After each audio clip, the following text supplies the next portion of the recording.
Good morning students. स्वागत है आपका जागृति क्लासेस लर्निंग ऐप पर। तो बच्चों, ट्वेल्थ भौतिक विज्ञान का दूसरा चैप्टर हम पढ़ रहे थे। उसमें कुछ उदाहरण अपन ने किताब के कर लिए थे और मैंने कहा था कि राजस्थान बोर्ड में बुक के अंदर जो उदाहरण दिए गए हैं उनका इम्पोर्टेंस होता है, तो वो उदाहरण अपन कर रहे थे। तो काफ़ी उदाहरण कर लिए थे। अगला उदाहरण देखते हैं जो बोर्ड पे बना हुआ आपको दिख रहा होगा। ये सवाल है और जितने भी उदाहरण बताए जाते हैं आप वो सारे सवाल करें और उसी पे आधारित किताब के पीछे के सवाल भी है, तो आपको कोई दिक्कत नहीं होगी। कुछ एक सवाल है जो अलग कॉन्सेप्ट के हैं, वो अपन डिस्कस कर लेंगे। तो बच्चों, क्वेश्चन क्या है कि चित्रानुसार एक घन है और घन का विद्युत क्षेत्र बेटा इतना दिया हुआ है, ठीक है। और घन की प्रत्येक भुजा जो है, भुजा दी हुई है इतनी, मतलब प्रत्येक भुजा जो है 1 सेंटीमीटर की है और विद्युत क्षेत्र इतना है, ठीक है। घन से पारित कुल विद्युत फ्लक्स एवं घन द्वारा परिबद्ध आवेश ज्ञात कीजिए। तो एक तो परिबद्ध आवेश चाहिए और एक क्या चाहिए अपने को, कुल विद्युत फ्लक्स। बच्चों, एक घन में 6 सतह होती है। कितनी सतह होती है? 6। ये एक घन है मान लो, तो 6 बराबर वर्ग होंगे इसके अंदर। क्लियर भाई? कितने होंगे? 6। देखो सतह, देखो ऊपर नीचे 2, दाएं बाएं 2, 4, आगे पीछे 2, 6। क्लियर? अब क्या है कि ये एक सतह है, मूल बिंदु पर रखी हुई है और इधर से इधर विद्युत क्षेत्र क्या हो रहा है, x बढ़ने के साथ विद्युत क्षेत्र भी बढ़ेगा, क्योंकि विद्युत क्षेत्र का सूत्र क्या है, E बराबर E naught X I. E naught एक नियतांक है, ये तो एक नियतांक है और ये दिशा है। तो जैसे जैसे मूल बिंदु से x बढ़ेगा वैसे वैसे E बढ़ेगा। मतलब E कैसा है, निश्चित रूप से जो E है बेटा वो है परिवर्ती। कैसा है? परिवर्ती, मतलब बदल रहा है। क्लियर? तो बच्चों, जब मूल बिंदु पर है, सुनना, मूल बिंदु पर है तब विद्युत क्षेत्र कितना होगा, और जब 1 सेंटीमीटर दूरी पे आ गया तो विद्युत क्षेत्र कितना होगा। तो मैं इसके लिए कैलकुलेट कर लेता हूँ। मैं इसको मूल बिंदु वाले को बोल देता हूँ E0 और 1 सेंटीमीटर वाले को बोल देता हूँ E1। मान निकाल देते हैं। तो E0 कितना है दिया हुआ है, 2.5 इंटू 10 की घात 5। क्लियर? इंटू x कितना है, 0। x पर, मूल बिंदु पर x 0 है और i कैप। तो आपका आंसर कितना आएगा, E0 कितना आएगा, 0। कोई दिक्कत? मेरे हिसाब से कोई दिक्कत नहीं होनी चाहिए। आगे चलते हैं वापस। E0 कितना है, 2.5 इंटू 10 की घात 5। फिर से i कैप।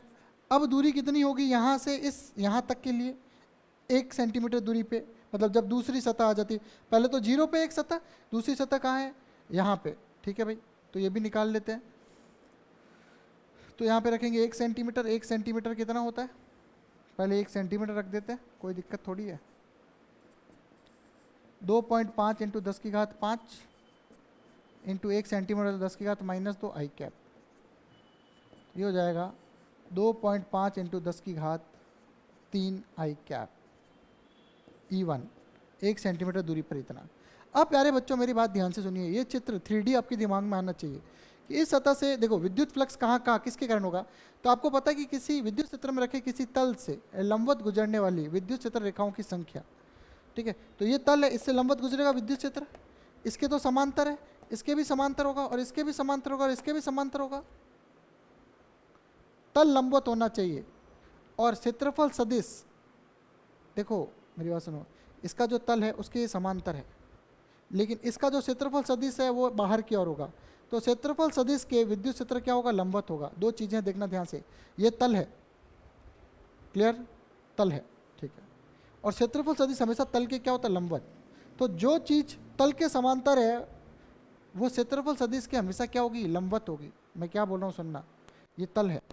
अगर कोई चीज़ इसके समांतर है, तो अगर मैं बोलूँ क्षेत्रफल सदिश से कैसे है, तो क्षेत्रफल सदिश अगर ऐसे है तल के लंबवत और वो दूसरा सदिश ऐसे है तो 90 डिग्री का कोण बनेगा, नहीं बनेगा? बात आ रही समझ में?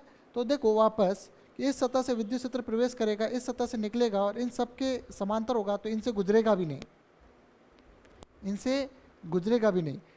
क्लियर? मान के चलो ये एक तल है, इससे विद्युत क्षेत्र ऊपर से नीचे से चला जाएगा तो इससे गुजरेगा ही नहीं।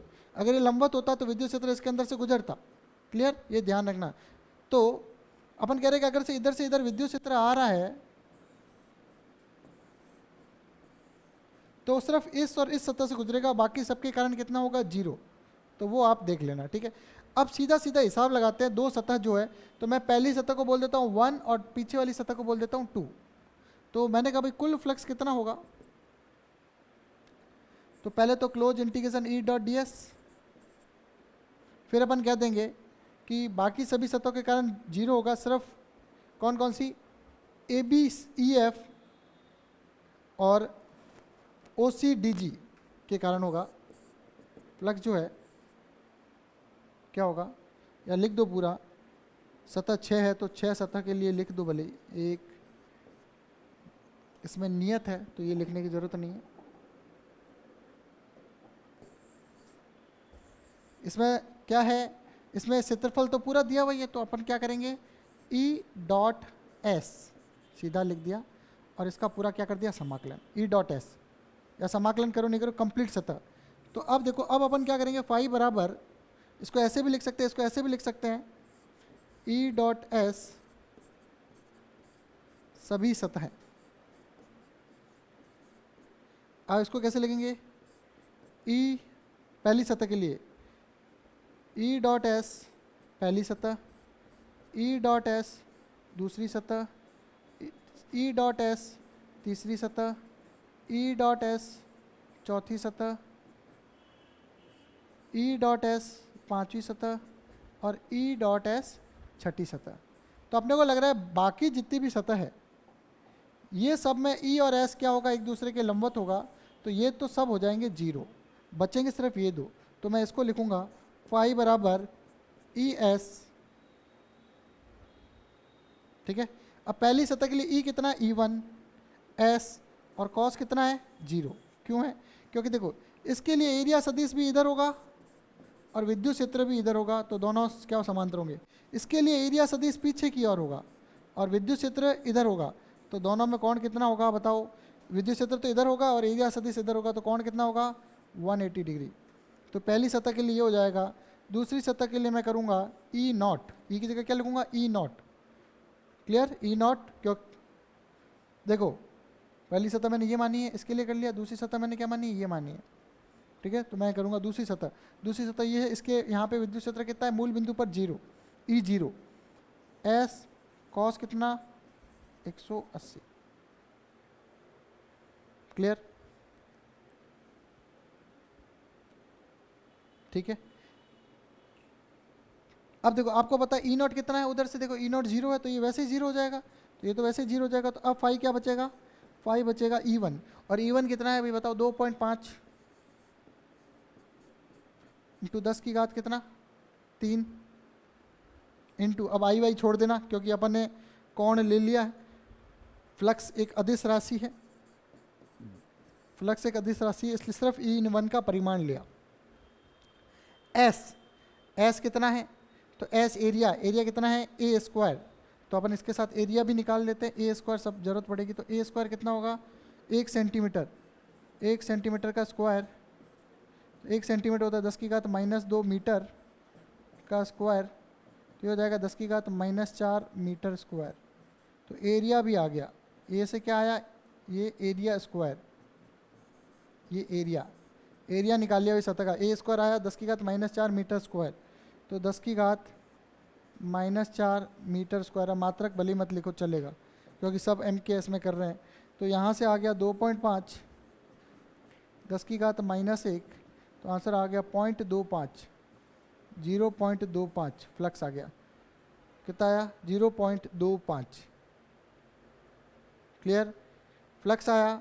तो अब अपने को क्या करना है, MKS में आया, फ्लक्स का मात्रक है वो आप यहाँ से निकाल सकते हो, न्यूटन लिख सकते हो कुछ भी, न्यूटन, ई का मात्रक क्या होता है न्यूटन पर कूलम, और एस का क्या होता है मीटर स्क्वायर। तो यहाँ तक दिक्कत नहीं आएगी,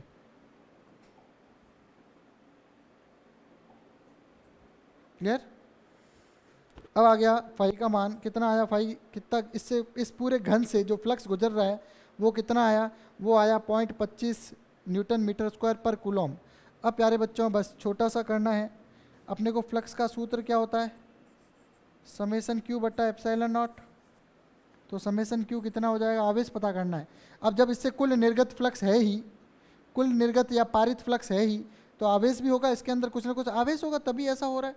तो phi into epsilon naught, phi का मान कितना आया 0.25, एप्सिलॉन नॉट का मान बेटा कितना आया 8.85 इंटू 10⁻⁻12। और यहाँ इसका उत्तर आ जाएगा, उत्तर आप जो करना चाहो, जो भी लिखना चाहो, 25।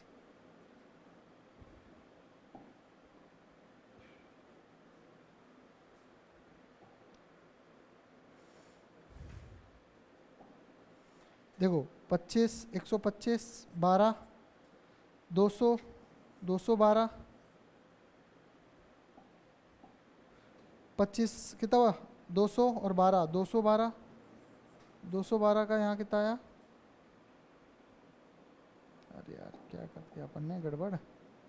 25 का 5 से किया 125, 12 लगा, 25 का 8 से किया 200, तो ये हुआ टोटल 212, तो 2 लगा और यहाँ आ गया। फिर ये कितना हुआ 25 8 200, 221। अब कितने पॉइंट छोड़ के लगाएंगे, ये गुणा कर लिया 10⁻⁻12। अब कितने 4 पॉइंट छोड़ के लगाएंगे, तो लगभग कितना आएगा 0.2125। तो आंसर कितना आएगा अपना भाई 0.2125 आंसर आ जाएगा। जल्दी से यहाँ तक देखिए, अगर कोई समस्या हो तो बताइए भाई, जल्दी से देखिए, जल्दी से यहाँ तक देखिए, कोई समस्या हो तो बताइए, फिर अपन बढ़ते हैं आगे।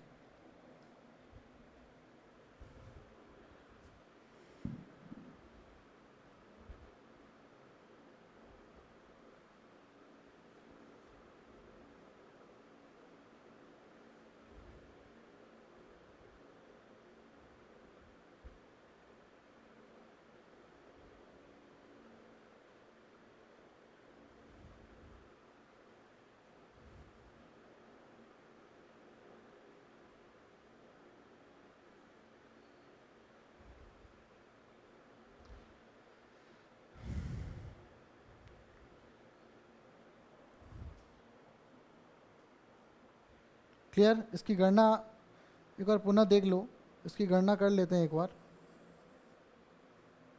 जगह यहाँ है, या अपन कहते हैं कि इसको 1/4 भी कर सकते हैं, तो काटना हो तो काट सकते हैं। तो ये लगभग आएगा 2.25 को 5 से मल्टीप्लाई किया 125 आया, ठीक है भाई। 25 को 8 से किया 200 आया, और 12 प्लस किया 212 21।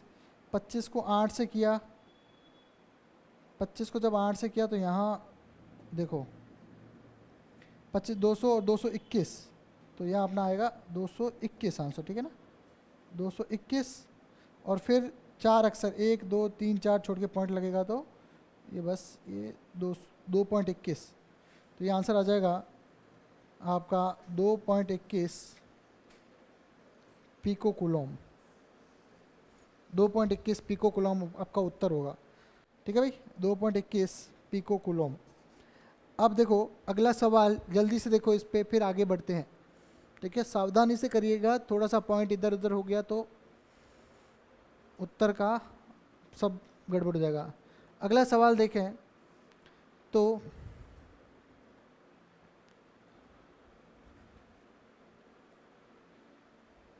सवाल है कि त्रिज्या के एक गोलीय पृष्ठ के केंद्र पर इतना आवेश, ये एम सी का मतलब क्या है, एम का मतलब क्या है मिली, ये ध्यान रखना, एम का मतलब क्या है मिली, और मिली का मतलब होता है 10⁻³ गोलीय पृष्ठ से संबंध विद्युत फ्लक्स ज्ञात कीजिए।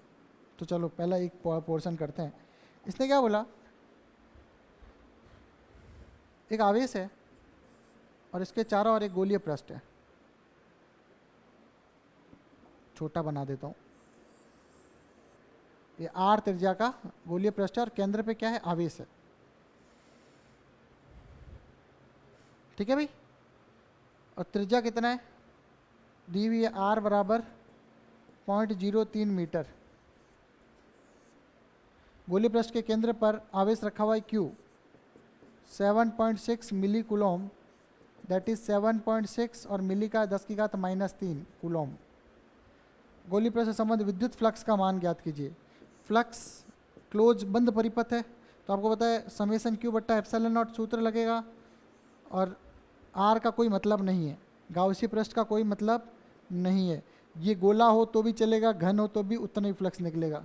तो यहाँ से समेसन क्यू का मान कितना आएगा 7.6 इंटू 10⁻³ बट्टा एप्सिलॉन नॉट का मान है 8.854 इंटू 10⁻85 लिख दो 10⁻12।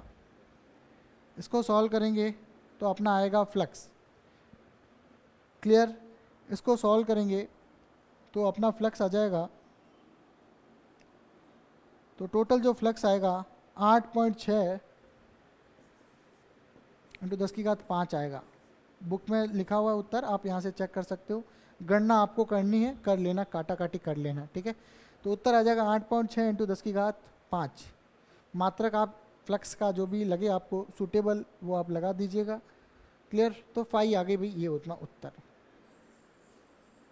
न्यूटन पर कूलॉम इंटू मीटर स्क्वायर, ये मात्रक हो गया। अब प्यारे बच्चों इधर देखिए, उसने कहा कि गाउसी पृष्ठ जो है उसको अगर 2r त्रिज्या का कर दें तो फ्लक्स क्या होगा, नया फ्लक्स फाई डैश। तो नया फ्लक्स भी उतना ही होगा। क्यों होगा? क्योंकि फ्लक्स गाउसी पृष्ठ के फ्लक्स जो है गाउसी पृष्ठ के आकार आकृति पर निर्भर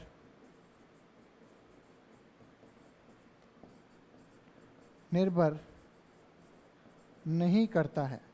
क्या बोला भाई? फ्लक्स गाउसी पृष्ठ के आकार आकृति पर निर्भर नहीं करता है। तो आकार कुछ भी हो, छोटा हो बड़ा हो, क्यों? क्योंकि अब भी आवेश इतना ही है, फॉर्मूला यही लगेगा क्यू बट्टा एप्सिलॉन नॉट। तो पहले भी आर का कोई मतलब नहीं था, अब भी मतलब नहीं है। ये सवाल बोर्ड परीक्षा में आया है, ये सवाल AIEEE मतलब जो अब जेई में जेई हो गया और नीट मेडिकल के लिए, इसमें ये सवाल आया हुआ है कि अगर त्रिज्या को r से बच्चों 2r कर दें तो फ्लक्स कितना होगा। फ्लक्स उतना ही रहेगा, क्योंकि आवेश फ्लक्स निर्भर सिर्फ आवेश पे करेगा, क्योंकि एप्सिलॉन नॉट तो नियत है। एप्सिलॉन नॉट तो निर्वात की विद्युतशीलता है जो खुद में नियत है, नियतांक है। तो सीधा सीधा फ्लक्स जो है गाउस के नियम में फ्लक्स सीधा सीधा आवेश पर निर्भर करता है कि आवेश जो है उस गाउसी पृष्ठ के अंदर परिबद्ध कितना है। क्लियर? अब बच्चों ये तो आसान सा सवाल था।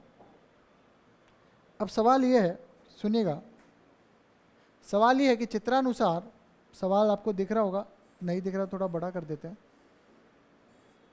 चित्रानुसार एक बिंदु आवेश है Q, ये रखा हुआ पड़ा दिख रहा है आपको Q। अबे यह है Q। आवेश Q एक अर्धगोलीय पृष्ठ के केंद्र पर स्थित है। इससे परित विद्युत फ्लक्स का मान क्या होगा, ऐसे चित्र बना हुआ है। तो थोड़ी देर के लिए मान लिया कि ये अर्धगोला नहीं होके पूरा गोला है। और अभी अभी सवाल किया था, ये गाउसी पृष्ठ हो गया और ये क्या हो गया, सेंटर हो गया। तो जब भी ऐसा कुछ हो तो आंसर क्या होता है, Q बट्टा एप्सिलॉन नॉट। अभी अभी देखा था। क्लियर? लेकिन पूछा है आधे के कारण कितना होगा। तो मैं कह रहा हूं अगर पूरे इस आविष्करण पूरे से 100 निकल रहा है तो नीचे वाले से कितना निकलेगा, आधा करेंगे तो आधा ही निकलेगा ना। मैं कह रहा हूं इससे 100 तरंगें निकल रही है, ये ऐसे करके मान लो 50 ऊपर से, मतलब फ्लक्स निकल रहा तो ऐसे निकलेगा, 50 नीचे से। कितनी निकली है, 50 ऊपर से 50 नीचे से। तो अब मैं बोलूँ कि नीचे से कितनी जाएगी, तो आप कहोगे टोटल का आधा। तो नीचे से कितनी निकलेगी, 5 डैश बराबर 5 बट्टा 2, क्योंकि आधा ऐसा ही है, क्योंकि आधा तो अपन ने माना है, तो हो जाएगा 2 एप्सिलॉन नॉट आंसर। तो फ्लक्स कितना आएगा, 5 बट्टा 2। मैं कह रहा हूँ अगर इस आवेश के कारण 100 रेखाएं निकलती है तो आधे भाग के कारण कितनी निकलेगी, आधी। तो फ्लक्स कितना होगा, आधा ही होगा। क्लियर? ये अपन कह सकते हैं। ठीक है?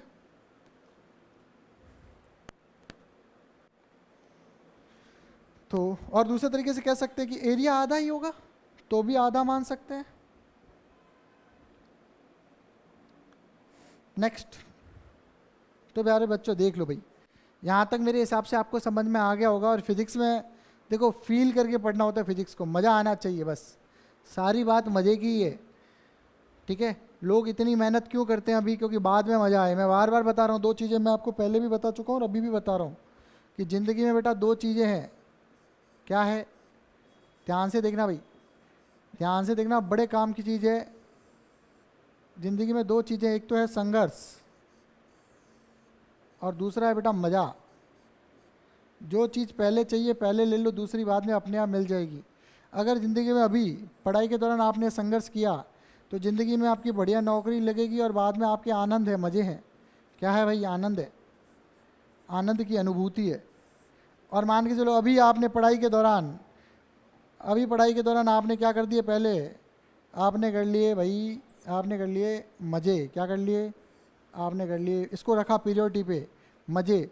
तो फिर आप सफल नहीं हो पाओगे ज़िंदगी में और फिर वही आपको मजदूरी करनी पड़ेगी।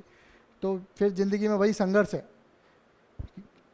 क्या है? संघर्ष है। हर चीज़ के लिए आपको संघर्ष करना पड़ेगा, क्योंकि अभी आपको जब पढ़ने का समय है तब तो आप मज़े कर रहे हो, तो बाद में क्या करना पड़ेगा? संघर्ष करना पड़ेगा। पता चला कि ढंग से पढ़े नहीं, बाद में गोलगप्पे का गाड़ा लगा रहे हो, ठीक है, तो फिर वो चीज़ें मज़ा नहीं है। इसलिए अभी आप करो संघर्ष, ही हो आप कर सकते हो, मेहनत करो, बढ़िया जेई और नीट में सिलेक्शन निकालो, फिर उसके बाद आराम है, कोई टेंशन वाली बात नहीं है। क्लियर? बस सीरियस आपको होना पड़ेगा। हम आपको कितना ही बोलें, आपके अभिभावक आपको कितना ही बोलें, जब तक खुद के अंदर से वो उत्साह नहीं आएगा, वो जोश नहीं आएगा, वो अपने आप को बदलने की ताकत और शानदार परिणाम लाने की जब आपकी लगन नहीं होगी, तब तक सब बेकार है। कहीं भी पढ़ लो बस। और बाकी पढ़ने वाले तो देखो सीमित संसाधन में, सीमित संसाधन में गांव के बच्चे भी पढ़ते हैं। अभी गांव के बच्चे 99% बना रहे हैं। आप सोचो, गांव में पढ़ के बच्चे, सरकारी स्कूल के बच्चे 99% बना रहे हैं। क्यों बना रहे हैं भाई? क्योंकि बच्चे में पढ़ने की लगन है, शिक्षकों के मार्गदर्शन के साथ बच्चे की मेहनत है।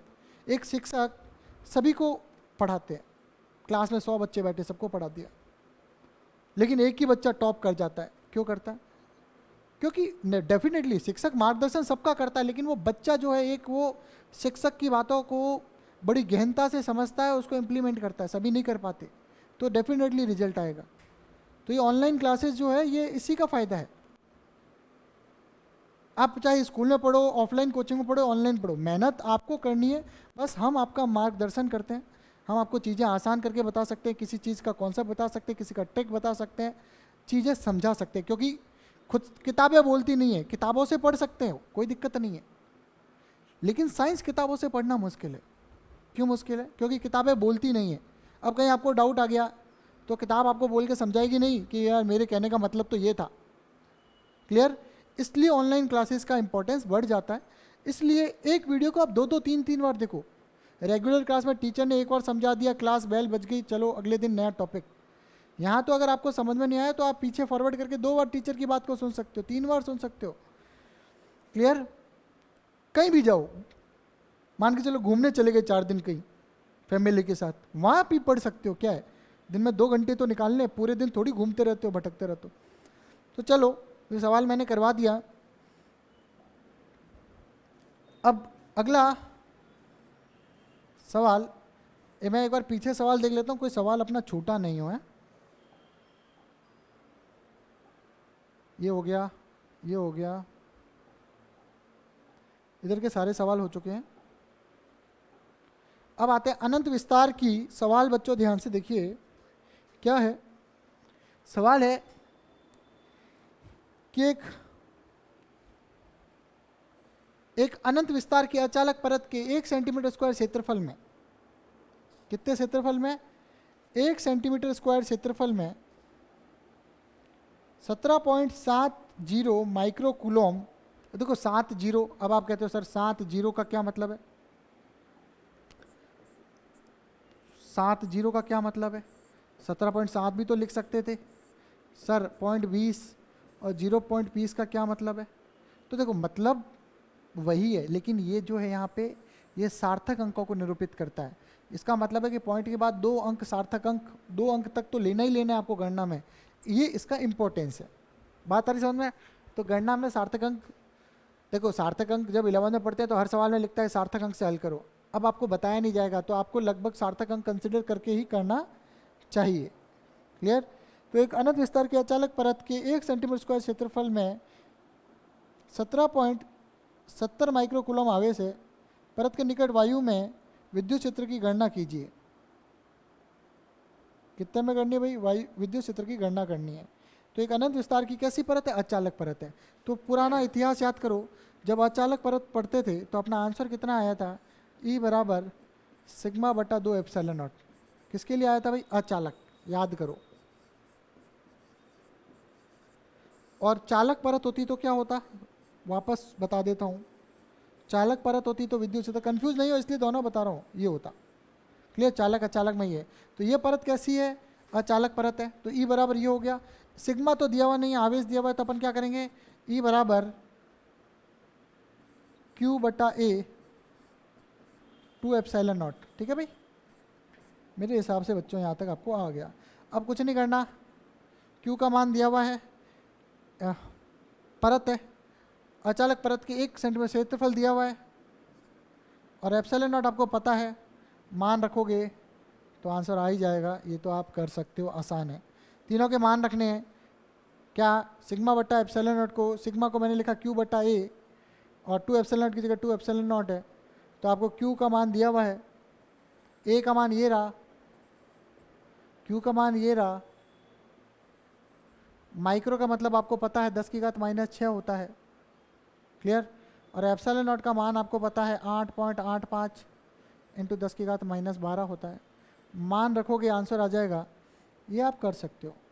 अगला सवाल, एक अर्धगोलाकार पिंड किसी एक समान विद्युत क्षेत्र ई में रखा है। कैसा पिंड है भाई? अर्धगोलाकार पिंड है।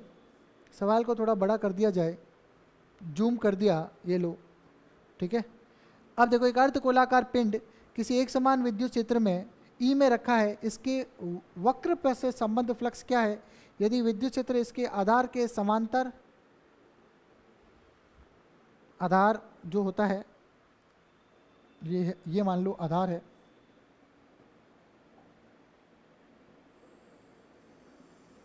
तो इसके आधार जो है बेस, ये नीचे वाला, ये पूरा, या इसको ऐसे करूं, ये आधार है। तो आधार जो है नीचे वाला वृत्त, उसके समांतर, और दूसरा है आधार, ये जो आधार है इसके लंबवत। क्लियर। ये दो चीज़ें हुई। तो इन दोनों के लिए क्या निकालना है अपने को भाई? विद्युत फ्लक्स। तो दोनों चीज़ों में अपने को विद्युत फ्लक्स निकालना है। तो बच्चों ध्यान से सुनियो क्या होगा। विद्युत क्षेत्र दिया हुआ है, त्रिज्या आपको पता है, त्रिज्या आपको एक अर्धगोला किसी समान विद्युत क्षेत्र में ई है, त्रिज्या R आपको सवाल में दी हुई है, दो चीज़ें दी हुई है, तो अब आपको करना है। तो अब आप क्या करोगे? तो एक क्या है, क्या कैसा भाग है भाई? अर्धगोलाकार भाग है। कैसा भाग है भाई? अर्धगोलाकार भाग है। पर आप देख रहे हो, सुनिएगा मेरी बात से, कि इसके अंदर से जितना विद्युत क्षेत्र प्रवेश कर रहा है, क्लियर, इससे लंबवत तो कोई गुजर ही नहीं रहा। मैं क्या कह रहा हूँ, इस गोले से लंबवत जो है कोई विद्युत क्षेत्र, पहले वाले की बात कर रहा हूँ, ठीक है, तो लंबवत तो कोई गुजर ही नहीं रहा। तो अब यहाँ पे आप देखिए, सीधे सीधे इसका कॉन्सेप्ट देखिए। देखो ये तल है, अपने लिए तल लंबवत तल से गुजरना चाहिए। तो तल ही जब इसके, मेरी बात सुनो, तल ही जब इसके क्या है, इसका एरिया सदिश कहाँ होगा? एरिया सदिश नीचे होगा। क्लियर। विद्युत क्षेत्र इधर है, एरिया सदिश इधर है। तो अभी अपन फ्लक्स की बात करेंगे। तो फ्लक्स कितना होगा? फ्लक्स होगा, सुनिएगा ध्यान से, E dot A. Clear. Flux कितना होगा? E dot A. Clear. E dot A में आप कर लो, ई का मान दिया हुआ है, ए दिया हुआ है, कॉस कितना है? कॉस है 90 डिग्री, और कॉस 90 जीरो होता है, तो ये हो गया 0। तो इसमें जो कुल फ्लक्स होगा वो क्या होगा? 0 होगा, क्योंकि इस पिंड का जो एरिया सदिश है वो नीचे की ओर होगा। ये पूरा पिंड जो है आधा गोला भी है, इसका एरिया सदिश तो कहाँ होगा, नीचे की ओर ही होगा।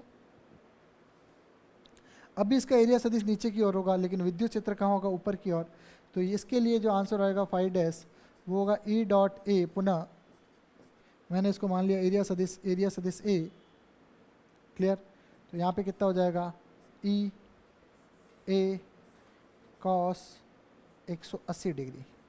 अब आप देख रहे हो ई जब ऊपर है और एरिया सदिश जब नीचे है तो दोनों में कोण कितना है, 180 डिग्री। ई का मान ई है और ये जो सतह है इसका एरिया सदिश कितना होगा, तो इस सतह का एरिया सदिश लेंगे, देखो ध्यान से, इस सतह का एरिया सदिश लेंगे तो इस सतह का एरिया सदिश कितना होगा, इस सतह का एरिया सदिश कितना होगा, ध्यान से बताइए। तो ये सतह है, इस सतह की बात कर रहे हैं, तो इस सतह का एरिया सदिश होगा पाई आर स्क्वायर, क्योंकि इसी सतह से ये लंबवत गुजर रहा है, इसी सतह से क्या हो रहा है, लंबवत गुजर रहा है। और ये हो जाएगा -1, तो माइनस का ई पाई आर स्क्वायर, फ्लक्स कितना होगा, ई पाई आर स्क्वायर माइनस का। क्लियर। अब माइनस प्लस वो आप अपने हिसाब से देख सकते हो। अब सुनिए, मेरी बात सुनिएगा। क्लियर। लेकिन सुनना, टोटल फ्लक्स में भी देखो ध्यान से, अपन क्या कह रहे हैं, मैं कह रहा हूं सुनना,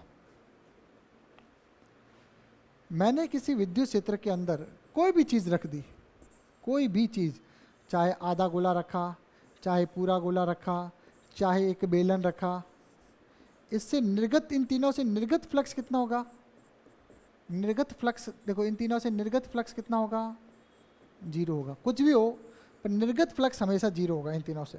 तो इन चित्रों का आंसर तो सीधा ही सीधा आ गया, इन चित्रों का आंसर जो है सीधा सीधा ही आ गया कि विद्युत क्षेत्र तो भाई साहब 0 होगा। विद्युत क्षेत्र कितना होगा, निर्गत कुल चुंबकीय कुल विद्युत फ्लक्स, कुल निर्गत फ्लक्स या फाई कितना होगा, 0 होगा तीनों केस में। Phi total, phi dash, phi net 0 होगा। तो इसमें भी 0 है, इसमें भी 0 है। अब देखो इसमें क्या है, इसमें इस सतह से तो फ्लक्स क्रॉस हो ही नहीं रहा, तो इस सतह से तो सीधा ही 0 है, और इस सतह में जितना प्रवेश कर रहा है उतना निकल रहा है, तो इससे भी 0 है। इसमें क्या हो रहा है, सुनिएगा, इसमें क्या हो रहा है, इसके तो देखो एरिया सदिश नीचे, इससे तो प्रवेश कर रहा है, तो इसके कारण तो नेगेटिव होगा, लेकिन इससे क्या हो रहा है, निकल रहा है, तो इसके कारण उतना ही क्या होगा, पॉजिटिव होगा।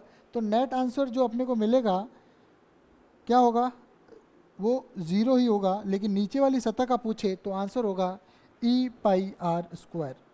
क्लियर। ठीक है भाई, माइनस का। क्लियर।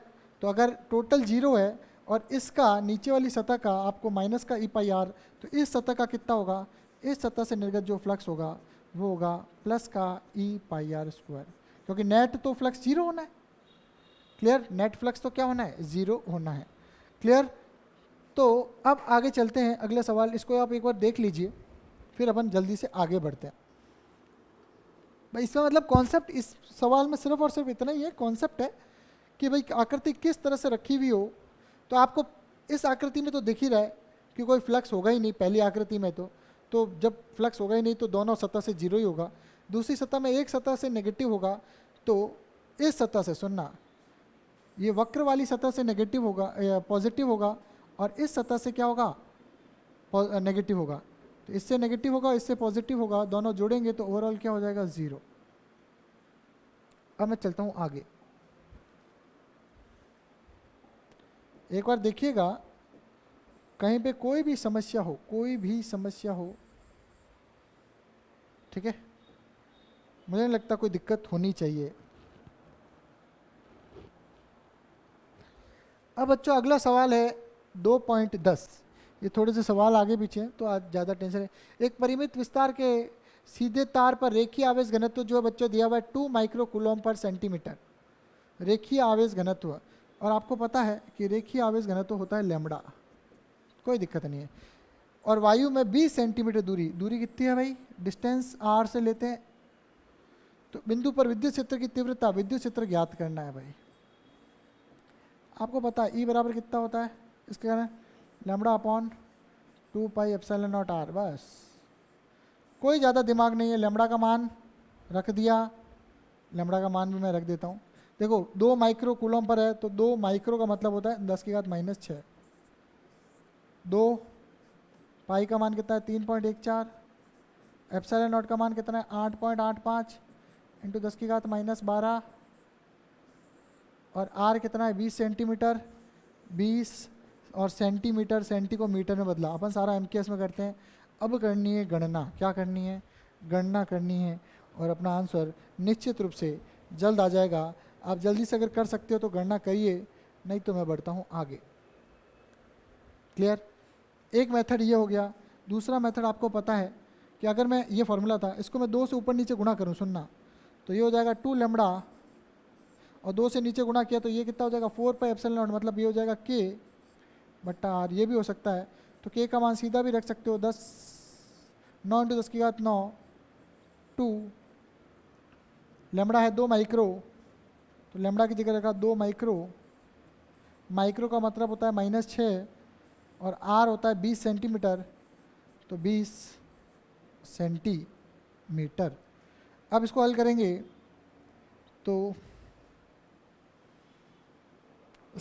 तो नीचे कितना हुआ, नीचे घात हुई -1, ठीक है। देखो ध्यान से, मैं दूसरे मार्कर से करता हूँ। देखो नीचे 1 0 से ये गया तो -1 बचा, क्लियर, और -1 से ये कटा तो ये -5 बचा, और 2 से 2 कट गया, तो आंसर क्या बचा 9, और इधर 1 2, 9 दूनी 18। मार्कर डार्क कर देता हूँ क्योंकि अब शायद आपको दिख नहीं रहा होगा। तो ये हो गया 18, और 10⁻9 और -5, तो ये हो जाएगा 10⁻4। तो ई आ गया 18 इंटू 10⁻4। क्लियर? अब आपको पता है कि जब भी फाइनल आंसर लिखते हैं तो क्या लिखते हैं, एक अक्षर छोड़ के पॉइंट लगाते हैं। तो 18 को लिखने का तरीका क्या है, 1.8, जब एक पॉइंट इधर करा दिया तो ये 10⁻5, और इसका मात्रक हो जाएगा न्यूटन पर कूलम इंटू मीटर का स्क्वायर। ये अपना आंसर। आसान सवाल, फॉर्मूला बेस्ड, कोई दिक्कत वाली बात नहीं है, मेरे हिसाब से कोई दिक्कत वाली बात नहीं है। इसी प्रकार के और सवाल आप कर सकते हो। अब बच्चों अगला सवाल आया गोले का। किसका आया भाई, गोले का। 14वां सवाल है गोले का। तो बस फॉर्मूले याद होने चाहिए, फॉर्मूले बेस्ड सवाल है बच्चों, आसान सवाल आते हैं, टेंशन लेने की बात नहीं है, तसल्ली रखनी है, धैर्य रखना है, और सूत्रों को याद करते हुए अपनी जो आज तक की गणित पढ़ी है अपन ने, गुणा भाग जोड़ बाकी, उसको इस्तेमाल करना है। अब एक दिन में तो गुणा भाग जोड़ बाकी तो सीख नहीं पाओगे, वो तो पुरानी जो चीज़ें अपने प्रैक्टिस किए बचपन से पढ़ते आ रहे हैं, जोड़ बाकी गुणा भाग, वो चीज़ यहाँ काम आती है। फिजिक्स में बराबर क्या गणित का रोल है, न्यूमेरिकल मतलब गणित, ये ध्यान रखना। फिजिक्स का कॉन्सेप्ट सवाल कब कर पाओगे, जब बच्चों फिजिक्स का कॉन्सेप्ट लोगे और गणित की लोगे क्या, कैलकुलेशन, तब क्या होगा, तब होगा करेक्ट आंसर आएगा। तो मतलब क्या बोला अपन ने, हाँ कॉन्सेप्ट हो गया C + C = C कॉन्सेप्ट हो गया भाई। जब कॉन्सेप्ट और कैलकुलेशन को मिक्स करोगे तभी करेक्ट आंसर आएगा, अन्यथा आंसर नहीं आएगा प्यारे बच्चों। चलो अब सवाल करते हैं। 2.14, 10 सेंटीमीटर त्रिज्या के एक चालक गोले पर आवेश, कौन सा गोला है भाई, चालक, ध्यान से नाम चालक, ये क्या है, इनडायरेक्ट डेटा, गोला कर दिया भाई। गोले के केंद्र पर, गोले के केंद्र से 5 सेंटीमीटर की दूरी पर, और गोले के केंद्र से 10 सेंटीमीटर की दूरी पर, और गोले के केंद्र से 15 सेंटीमीटर की दूरी पर, तो कितना है, केंद्र पर 10 पर, 5 पर, 15 पर विद्युत क्षेत्र ज्ञात करना। चलो बहुत ही बढ़िया सवाल है, बहुत ही बढ़िया है, फॉर्मूला बेस्ड पर बहुत ही बढ़िया है। और फिजिक्स में ध्यान रखो, अगर सवाल सही करना है, अगर सवाल सही करना है प्यारे बच्चों, तो चित्र बनाते चलना साथ में, भले कैसे ही बनाना, टेढ़ा मेढ़ा कुछ भी बना देना, कुछ भी बना देना, पर चित्र जरूर बनाना भाई। तो मैंने कहा भाई गोला है, और इस गोले पे प्लस आवेश है, क्योंकि चालक है, सारे आवेश बाहर आ गए।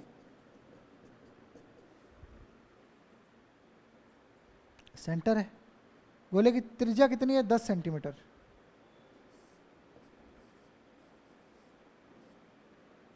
चार पॉइंट है, 0 सेंटीमीटर, 5 सेंटीमीटर, 10 सेंटीमीटर और 15 सेंटीमीटर।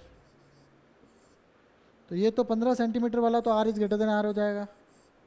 ये हो जाएगा r इक्वल्स टू r, ये हो जाएगा r is less than r, और ये हो जाएगा r बराबर 0। चारों केस आ गए। देखो भाई, जो दूरियां दी हुई थी मैंने लिख दी, और अपन ने जो डेरिवेशन किया था उससे मिलान कर लेंगे, अभी हो जाएगा बस। तो बाहर किसी बिंदु के लिए ई आउटर साइड जो फॉर्मूला था वो अपना था के क्यू बट्टा आर स्क्वायर, और सरफेस के लिए फॉर्मूला था के क्यू बट्टा बड़ा आर का स्क्वायर। मान रखो के कितना, 9 इंटू 10 की घात 9 माइक्रो। एक माइक्रो को क्या लिखूंगा? 1 इंटू 10 की घात -6 बट्टा आर। आर कितना है आउटर पे? 15।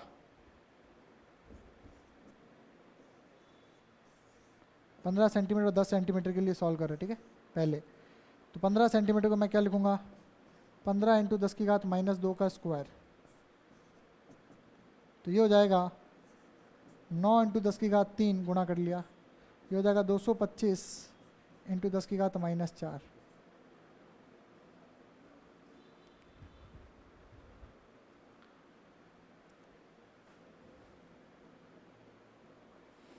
चार और ये हो गया 9, 25 से काटा तो ये हो गया 1000 को काटा, ये 1000 है। 10 की घात 3 कितना होता है? 1000। तो ये कितना आ गया? 40। 9 से 9 काटा तो आंसर कितना आया? 40 इंटू ये 10 की घात ऊपर चला गया 4। अगर एग्जैक्ट आंसर निकालें तो आंसर आएगा 4 इंटू 10 की घात 5। इसी प्रकार इस सवाल को करेंगे तो 9 इंटू 10 की घात 9 माइक्रो मतलब 10 की घात -1 6, और r की मतलब है, r को क्या लिखूंगा मैं? 10। तो 10 इंटू 10 की घात -2 का स्क्वायर। तो आंसर कितना होगा? 9 इंटू 10 की घात 9, सॉल्व कर दिया सीधा 10 की घात 3, और 10 हो गया 100, और 10 की घात कितना हुआ? -4 काटा तो कितना बचा? 10 की घात -2, और ये ऊपर गया तो आंसर हुआ 9 इंटू 10 की घात 5। मात्रक आप लगाते रहना, ठीक है भाई, मात्रक मैंने बार बार बता दिया। तीसरा 5 सेंटीमीटर ई इनसाइड, और आपको पता है जब भी गाउसियन सरफेस बनाएंगे इनसाइड, विद्युत क्षेत्र पूरे अंदर 0 ही आएगा। पूरा अंदर कितना आएगा? 0 ही आएगा। तो आप लिखोगे के क्यू बट्टा आर स्क्वायर। के क्यू कुछ लिखोगे नहीं, सीधा लिखोगे, क्या लिखोगे? चूँकि अंदर आवेश शून्य है अतः विद्युत क्षेत्र भी 0 होगा। 0 सेंटीमीटर पे भी कितना होगा विद्युत क्षेत्र? सेंटर पे, सेंटर ईसी लिख देता हूँ, वो भी क्या होगा? 0, क्योंकि ये दोनों बिंदु अंदर है, इसलिए इन दोनों के कारण विद्युत क्षेत्र क्या होगा? सदैव 0 होगा। क्लियर है? लिखना, चूँकि चालक गोले के अंदर किसी भी गाउसीय पृष्ठ, कोई भी गाउसीय पृष्ठ बनाने पर, चूँकि चालक के अंदर कोई भी गाउसीय पृष्ठ बनाने पर उसमें कोई आवेश उपस्थित नहीं होता है, क्योंकि उसका समस्त आवेश सतह पर आ जाता है, इसलिए अंदर आवेश भी शून्य होगा और विद्युत क्षेत्र भी शून्य होगा। तो इस तरह से अपन ने चारों के हल कर लिए हैं। अब अपन बढ़ेंगे आगे। क्लियर? नेक्स्ट सवाल,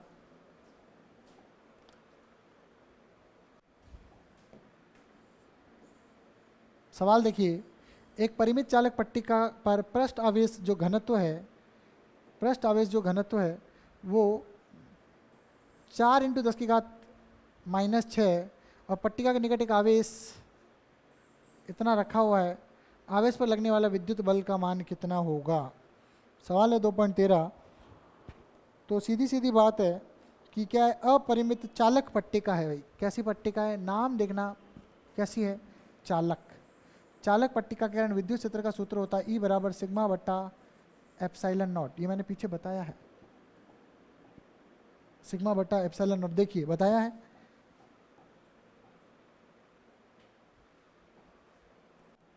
तो ये होगा सिग्मा बटा एप्सिलॉन नॉट। ठीक है, चालक पट्टी का ऐसा चित्र देख लो। ठीक है, निकट एक आवेश भी रखा गया है। तो इस चालक पट्टिका के कारण, सुनना, इस चालक पट्टिका के कारण इस आवेश Q पर बल कितना होगा। तो इस चालक पट्टिका के कारण विद्युत क्षेत्र निकाल लो और फिर बल क्या होगा, Q इंटू ई, बस खत्म बात। तो इस चालक पट्टिका के कारण विद्युत क्षेत्र कितना होगा, तो विद्युत क्षेत्र होगा सिग्मा बटा एप्सिलॉन नॉट।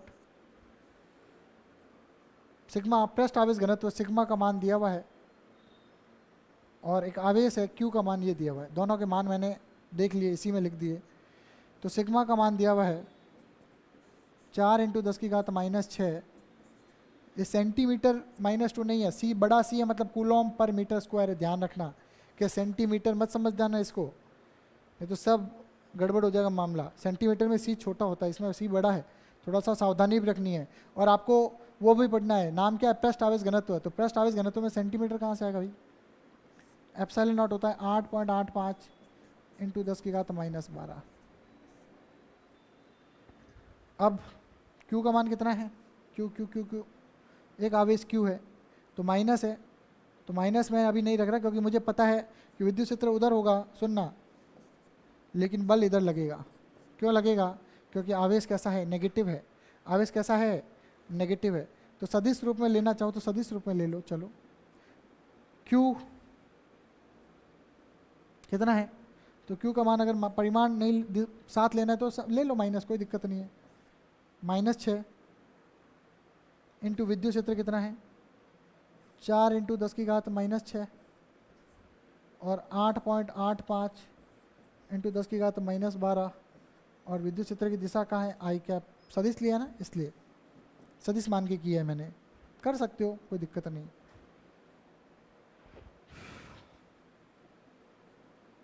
तो माइनस उधर चला जाएगा, बल की दिशा तो आ जाएगा माइनस का आई कैप, मतलब बल इधर लगेगा माइनस दिशा में। ये आपको पता है ना, ये आई होती है, ये माइनस आई होती है। चलो अब करो, घाते 10⁻⁻12 -12 कट गए। अब क्या हुआ, आंसर हुआ 4 8 और ये हुआ 8.85, दिशा है पीछे। अब 8/8.85 को हल करना है तो ये आ जाएगा इसका आंसर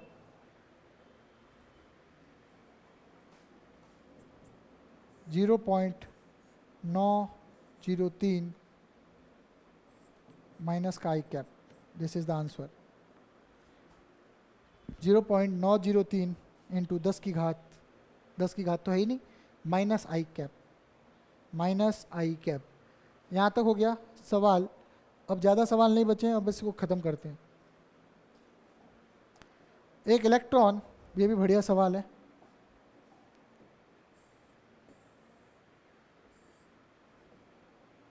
देखो सारे सवाल भलीभांति समझ में आ रहे होंगे, किताब रखो अपने सामने और बस जो मैं बताऊं वो पढ़ने के बाद किताब को एक बार रीडिंग लगा लो, बस मज़ा आ जाएगा, मज़ा, माहौल जम जाएगा भाई, तुरंत याद हो जाएंगे सारे के सारे। न्यूमेरिकल से जो डर है, तुम क्लास में क्या करते हो यार, 100 बच्चों की क्लास में कमज़ोर बच्चा सवाल नहीं पूछ पाता, उसको लगता है सर बेइज्जती कर लेंगे। अब क्या है, सर अच्छे से पढ़ा रहे हैं, वीडियो को 2 बार देखना है, समझ में आएगा। ना भी आए, अगर कहीं चीज़ पे कोई चीज़ समझ में नहीं आ रही है तो हमने अपने मोबाइल नंबर दे रखे हैं इस अपने ऐप पर, वहाँ आप कॉल कर सकते हो, क्लियर, तो वहाँ से संपर्क कर सकते हो।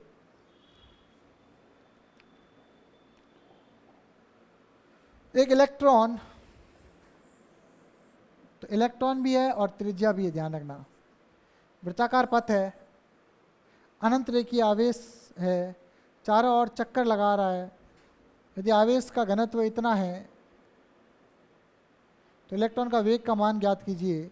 इलेक्ट्रॉन का वेग ज्ञात कीजिए, और ये हो गया लैम्बडा, ये हो गया आर, और ये हो गया इलेक्ट्रॉन। ठीक है, सारी चीज़ें, सवाल को अपन ने क्या किया, कितना कुरेच दिया, पूरा खोल दिया, एक एक पट देख लो, एक एक चीज़ क्लियर, अपने को सवाल समझ में आ गया, अच्छा कहाँ। फिर अपने को सोचना है सवाल करें कैसे, जब भी आए अरे वृत्ताकार चक्कर लगा रहा है, वृत्ताकार चक्कर लगाता है तो अभिकेंद्रीय बल होता है, तो यार कुछ तो अभिकेंद्रीय बल का मामला होगा। और यहाँ तो आवेश है और रेखीय आवेश घनत्व है और एक दूसरा आवेश है, यहाँ मतलब इलेक्ट्रॉन है, तो यार इन दोनों में तो कूलॉम का बल लगता है, तो यार दूसरा बल तो कूलॉम का बल ही होगा। क्लियर? बस दोनों को बराबर कर दिया। आपको पता है कि वृत्ताकार गति जब भी कोई पिंड करता है तो एक अभिकेंद्रीय बल की आवश्यकता होती है। और सुनना, अभिकेंद्रीय बल खुद से कोई बल नहीं होता, कोई न कोई अन्य बल अभिकेंद्रीय बल प्रदान करता है। तो यहाँ पे जो ये कूलॉम का बल है, कौन सा बल है? कूलॉम फोर्स है, कूलॉम बल है, ये आपको अभिकेंद्रीय बल प्रदान कर रहा है भाई, ये ध्यान रखना। देख लो घर्षण में, घर्षण बल आपको अभिकेंद्रीय बल प्रदान करता था। गुरुत्वाकर्षण में गुरुत्वीय बल आपको क्या अभिकेंद्रीय बल प्रदान करता था। तो अभिकेंद्रीय बल तो एक बल है जो कोई ना कोई दूसरा बल अभिकेंद्रीय बल बन जाता है। तो यहाँ पे कूलॉम बल अभिकेंद्रीय बल बनेगा, तभी वो क्या होगा, वो इस छड़ के चारों ओर घूमता रहेगा ऐसे। क्लियर? ठीक है। अब जब घूमता होगा तो आपको पता है वेग का फॉर्मूला होता है mv²/r अभिकेंद्रीय बल का। और कूलॉम बल क्या लगेगा, तो यहाँ कूलॉम बल का सूत्र लगेगा Q × E, क्योंकि एक तो छड़ है, तो छड़ के कारण क्या होगा, विद्युत क्षेत्र। क्लियर? और क्या होगा, देखो नेगेटिव और ये छड़ है पॉजिटिव, तो नेगेटिव और पॉजिटिव में क्या बनेगा, आकर्षण बल बना रहेगा और ये केंद्र की तरफ बल लगता रहेगा। यही तो आकर्षण बल जो है क्या होगा, अभिकेंद्रीय बल होगा, फोर्स ऑफ सेंटीमीटर। भाई देखो इलेक्ट्रॉन है, सुनना, इलेक्ट्रॉन है, चक्कर लगा रहा है। अगर पॉजिटिव होता तो कब का दूर चला जाता, भगा देता है उसको। अब क्या वृत्ताकार चक्कर लगा रहा है, सुनना, तो अभिकेंद्रीय बल का होगा केंद्र की ओर, और यहाँ पे पॉजिटिव छड़ के कारण नेगेटिव पे आवेश भी का होगा अंदर की ओर, आकर्षण।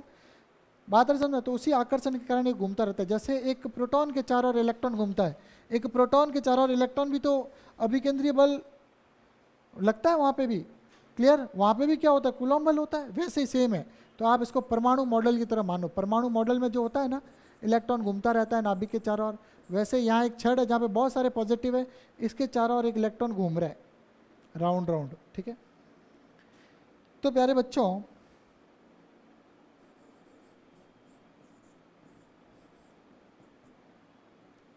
Q और छड़ के कारण विद्युत क्षेत्र होता है, अभी देखा था अपने 2k λ/r,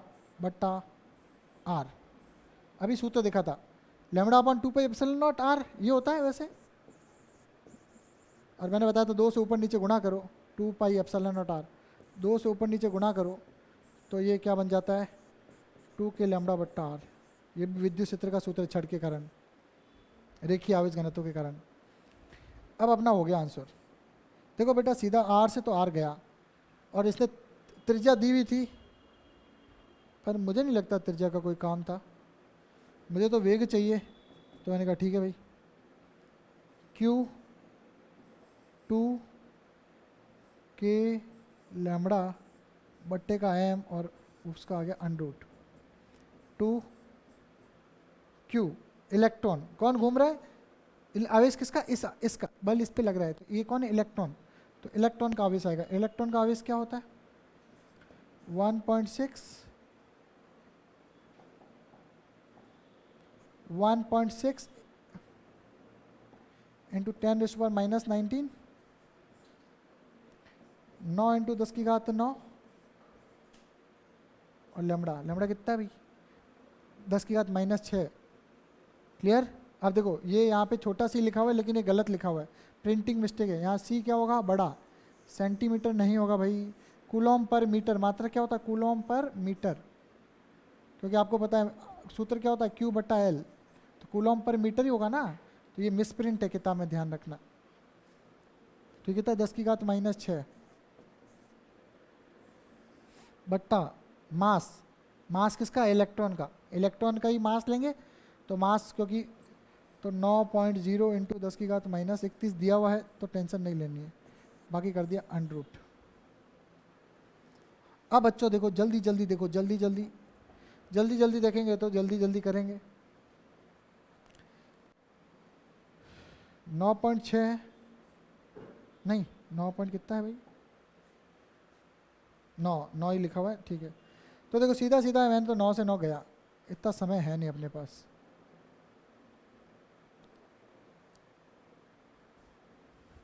देखो 9 घात से माइनस ये कटा तो क्या घात बची, -10, -10 और -6, -16, -16 जब इससे कटी तो -15। क्लियर? तो अब अपना आंसर देखो बड़े तरीके से आएगा। 2 इंटू इसको मैंने लिख दिया 16 इंटू 10⁻⁻1 और ये ऊपर आया 10⁻15 हो गया। अभी भी अंडरूट है, भूलना मत अंडरूट को। तो ये हो जाएगा 2 16 10⁻14। तो देखो 4 सीधा सीधा बाहर आ गया, 10⁻7 सीधा सीधा बाहर आ गया और √2 बच गया। तो आप अब हिसाब लगाओ, 4 इंटू 1.414 इंटू 10⁻7, बस अब आपको आंसर आ जाएगा। 4 चौक 16, हंसी लगी 1, ये हो गया 5। 4 चौक 16, हंसी लगी 1 और ये हो गया 5। 3 अंक के बाद पॉइंट लगा दिया और 10⁻7। ये क्या है? क्या है? वेग।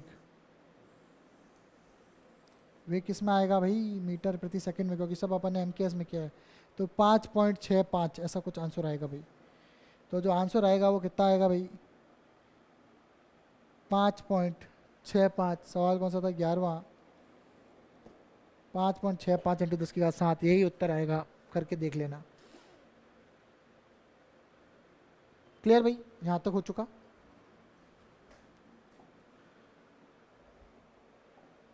दो सवाल और है बस, आज इतना ही करेंगे। एक आवेशी साबुन के बुलबुले, सुनना भाई, एक आवेशी साबुन का बुलबुला है, बुलबुला, साबुन का बुलबुला आपने देखा होगा ना, वो फूंक मारते हैं तो बुलबुले बनते हैं ऐसे करके, साबुन का बुलबुला वो वाला, ठीक है। तो साबुन का बुलबुला है, उसका पृष्ठ आवेश घनत्व दिया हुआ है। पृष्ठ आवेश घनत्व हमेशा बेटा ध्यान रखना सिग्मा होता है, और रेखीय आवेश घनत्व जो है वो होता है लैम्बडा, ये ध्यान रखना। तो यहाँ सिग्मा हो गया। साबुन के गोल का पृष्ठ तनाव दिया हुआ है, मतलब पृष्ठ तनाव मतलब टेंशन, और बुलबुले की त्रिज्या ज्ञात करनी है, और दाब अधिक्यत 0 हो तो बुलबुला संतुलन में रहे कि, ठीक है। तो जब संतुलन अवस्था है तब अपन ने इसका सूत्र याद किया था, मैंने कहा था आपको P1 बराबर P2, दोनों दाब बराबर करने। दोनों दाब कौन कौन से? एक तो अपन ने दाब आधिक्य पढ़ा था 11वीं कक्षा में, तो क्या पढ़ा था? 40/R, और अभी जो अपन ने पढ़ा था σ²/2 एप्सिलॉन नॉट पढ़ा था। तो मैंने हमें आपको कहा था कि 40/R एक दाब का सूत्र है और σ²/2 एप्सिलॉन नॉट भी एक दाब का सूत्र है। तो दोनों आपको दोनों दाब बराबर रखने इस कॉन्सेप्ट में, जब इसका डेरिवेशन कराया था तब। अब आपको क्या करना है? अब त्रिज्या निकालनी है, तो निकाल लो भाई त्रिज्या। त्रिज्या की क्या टेंशन है? ये हो गया 40 और ये हो गया 2 एप्सिलॉन नॉट बट्टा सिग्मा का स्क्वायर, रख दो मान 4 T T T T T से टमाटर, ठीक है भाई। फिर आ गया 2,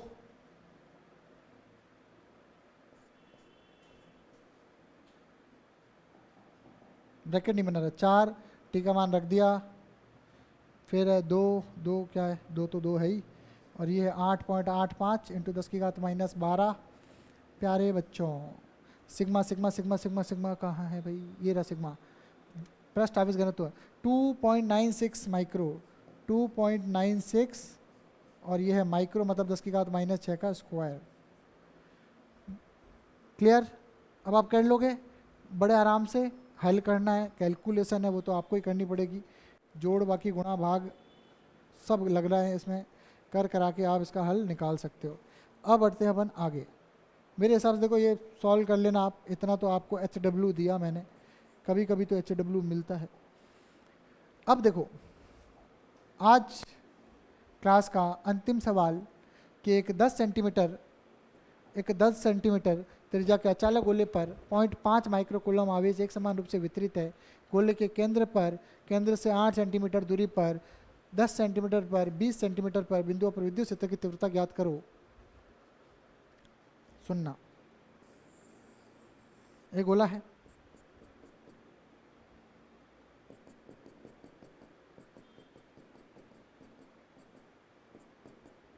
इसका सेंटर है, कहाँ का लेना है भाई पॉइंट? त्रिज्या इसकी कितनी है बेटा? 10 सेंटीमीटर, पहले भी 10 ही थी पहले वाले में। गोला कैसा है? देखो 10 सेंटीमीटर, मैं दूसरा मार्कर लेता हूँ। पहले देखो 10 सेंटीमीटर त्रिज्या का कैसा गोला है? अचालक गोला है, 0.5 माइक्रो कूलम आवेश है, केंद्र पर, तो मैं पहला देख लेता हूँ। पहला r बराबर 0 सेंटीमीटर, दूसरा क्या है 8 सेंटीमीटर, तीसरा क्या है 10 सेंटीमीटर, चौथा क्या है 20 सेंटीमीटर। अभी देखो क्या होगा, जादू से तुरंत हो जाएगा। क्लियर। अब बच्चों यहाँ पे देखिए, इसका सूत्र तो मैंने आपको बताया था, E बराबर KQ बट्टा R स्क्वायर, चालक या हो या कुचालक हो, और ये क्या है त्रिज्या पर, ये E आउटसाइड और ये क्या E सरफेस पर। सरफेस पर क्या होता है KQ बट्टा R स्क्वायर, ये तो दोनों के लिए बराबर होता है, एक ही होता है, कोई दिक्कत वाली बात नहीं है। K का मान कितना है 9 × 10⁹। आवेश कितना दिया हुआ है भाई 0.5 माइक्रो कूलम, तो 0.5 माइक्रो, और त्रिज्या कितनी दी हुई है, त्रिज्या दी हुई है 10, तो 10 × 10 सेंटीमीटर को बदला मीटर में -2 से का स्क्वायर। क्यों करता हूँ मैं बार बार ऐसा, सेंटी का मतलब 10⁻² होता है, तो 10 सेंटी का मतलब 10 × 10⁻² मीटर। क्लियर। इसको हल करोगे उत्तर आएगा, करके देखें, कर देते हैं। 10 9 10⁹ 0.5 इंटू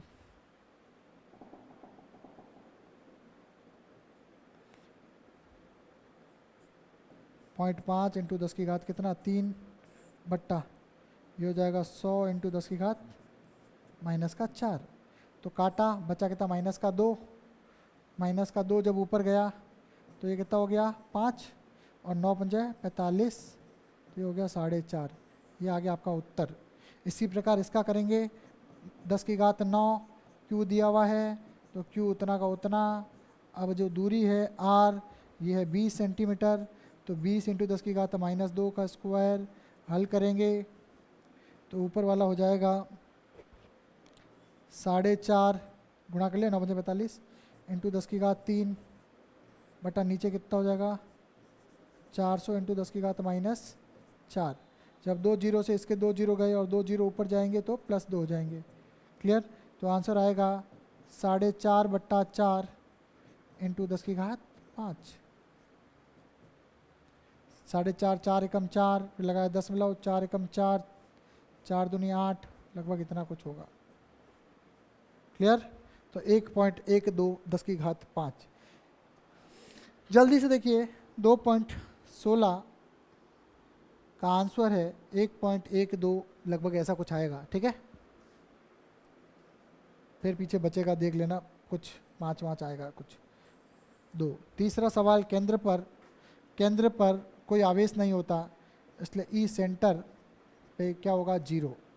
सेंटर पे विद्युत क्षेत्र 0 होगा, क्योंकि सेंटर तक तो कोई आवेश ही नहीं होगा। यहाँ पे गोला बनाएंगे परिबद्ध, कोई आवेश ही नहीं होगा, तो सेंटर पे तो इसमें भी होता है 0। अब आते हैं 8 सेंटीमीटर। तो यहाँ से जब 8 सेंटीमीटर पे अपन ने क्या करेंगे, एक वृत्त बनाएंगे, गाउसी पृष्ठ बनाएंगे। तो अब इसके अंदर आवेश है, क्योंकि ये कुचालक है। कैसा है, कुचालक है, अचालक है। तो अब इसका आंसर 0 नहीं आएगा। तो इसका डेरिवेशन अपन ने किया था, ई इनसाइड का सूत्र याद हो तो आपको, सतह पर जो है वो इंटू R बट्टा R, बस। क्लियर। तो बस इसको हल करेंगे, 9 × 10 की घात 9, Q कितना है 0.5 माइक्रो,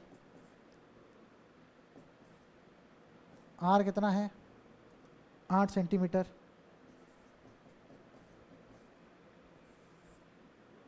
बट्टे में R का क्यूब, R कितना है 10, 10 × 10 की घात -2 का क्यूब।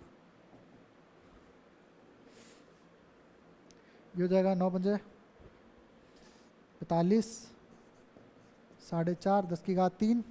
फिर इसको बाद में कर लेंगे ना, नहीं तो पहले पूरा ही कर लेते ना। ठीक है, तो ये 45 और 45 × 8 कितना हो जाएगा 9 चौक 36, 9 × 45, 45 × 8, 45 45 90 90 90 180 180 80 360, और लग जाएगा एक पॉइंट वहाँ लग जाएगा पॉइंट यहाँ पे, और इनटू 10 की घात कितनी हो गई भाई 10 एक ही होगी ना, क्योंकि 8 से 9 कट गए, और नीचे आ जाएगा 10 की घात 3 और यह जाएगा 10 की घात -6, तो कटेगा तो बचेगा कितना 10 की घात -3। जब ये -3 ऊपर जाएगा तो ये हो जाएगा 36 इंटू 10 की घात 4, और इसको अपन लिखेंगे 3.6 इंटू 10 की घात 5। तो ये आंसर आ जाएगा 3.6 इंटू 10 की घात 5, 3.6 इंटू 10 की घात 5 वोल्ट पर मीटर, या जो भी न्यूटन पर कूलॉम जैसे भी लेना चाहो। तो ये चारों के आंसर इस तरह से आ गए।